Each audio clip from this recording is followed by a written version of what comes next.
Kylie Bell comes from a long line of not-so-tall people. But the Bell family has never let size get them down. Nope. The Bell family motto is brave and smart and big at heart.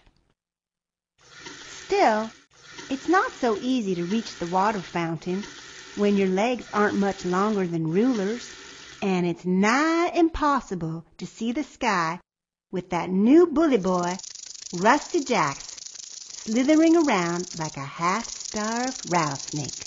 It's downright difficult to know what's ahead when everyone else is a head taller. Kylie Bell is brave. Her daddy says she gets her courage from Great Uncle Fergus Fangs Bell, infamous snake charmer of the tall grass prairie. She opens her mouth to tell that Rusty Jacks to go rattle his tail somewhere else, please. But Rusty Jacks is lightning quick. Hiss! He hisses, and Kylie Bell skedaddles faster than a spooked horse. At times like this, a sneaky thought tip-tippity-two-steps across Kylie Bell's brain. She is so tall, the ground rumbles like a mighty oil gusher when she runs. She is so teetotally tall, big kids can play hopscotch in her shadow. She is so positively giraffe-like, she gets a permanent crick in her neck from looking down at the tops of her friends' heads. Sigh. But Kylie Bell is not a moper. Nope, not a moper, nor a pouter, nor a whiner. Kylie Bell is above all a proud member of the Bell family. On the playground, Kylie Bell lightly leapfrogs over her classmates, but then that mean old Rusty Jacks comes along with his old bullfrog legs. "Run for the swamp, Rusty Jacks," Kylie Bell says, "or my granny'll fry up a batch of frog legs for supper. Yours!" For a split second, Rusty Jacks looks like a fear-frozen jackrabbit. Then he skulks away, squawking, "Tastes like chicken."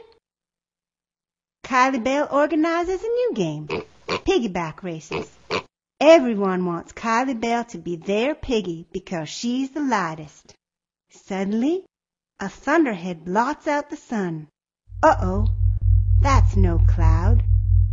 "Hey, little bug," Rusty says to Kylie Bell, "I'll give you a piggyback ride." "No, thank you," Kylie Bell says. "You afraid?" he says. Gulp.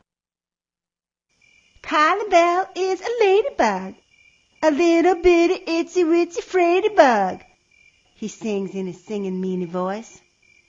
Kylie Bell is afraid, but even though her legs feel like Aunt Cherokee's cactus jelly, she ski-dee-der-dee-doos over to Rusty Jacks, looks straight up into his nostrils, and announces, "Ladybugs do not accept rides from wild boars." "Ladybug," Rusty Jack snickers. "Fraidy bug, lady, fraidy bug." For one brief shining moment, Kylie Bell imagines him as a rhinoceros beetle, fearsomely creepy and shunned by all, and she almost calls him such. But a vision of great-great-grandmother Beulah Bell, who kept hold of her good manners even when the cowpokes didn't, pops into her mind. Kylie Bell takes 2 ladylike, rhino-sized breaths and says, "I may not be so tall for 6, but I have good manners. I am very polite for 6. And when Rusty Jacks doubles in size, Kylie Bell sprints for safety, a move she learned from Big Brother Bubba Bell, and hollers, "I may not be so tall for 6, but I have fast feet. I am very fast for 6. In the classroom, everyone breaks into literary circles. Everyone but Rusty Jacks. None of them, not the beavers, nor the bison, nor the ponies, want that big old meanie in their circle. "Circle leaders," Miss Schultz calls. "Who has a spot for Rusty." Kylie Bell squirms, trying hard to ignore the question. A hush as big as an elephant fills the room. A flush of pink creeps up Rusty Jack's neck. Kylie Bell can't ignore that little bell voice busy buzzing around in her head like a pesky gnat, telling her what she already knows. Brave and smart and big at heart. Sigh. Kylie Bell takes 2 ladylike, rhino-sized breaths and says, "We do. The Shetland ponies have a spot for Rusty Jacks in our circle." "Thank you, Kylie," says Miss Schultz. Slowly, like a praying mantis, Rusty Jack stalks toward Kylie Bell's group. His shadow falls across the circle. Kylie Bell squeezes her eyes shut tight against visions of chomped-up ladybugs.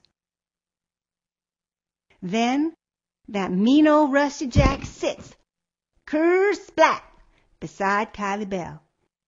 He puts his face right up to hers and says, "Thanks, ladybug." Kylie Bell almost tells Rusty Jack that there are boy ladybugs too, but she doesn't. Instead, she says, "This is my favorite book of all time. I hope you like it." And later, for one brief shining moment, Kylie Bell looks down and sees the tops of everyone's heads. The ground rumbles as she moves forward. Then she leans over, way over. That big old softy Rusty Jack's for a drink of water.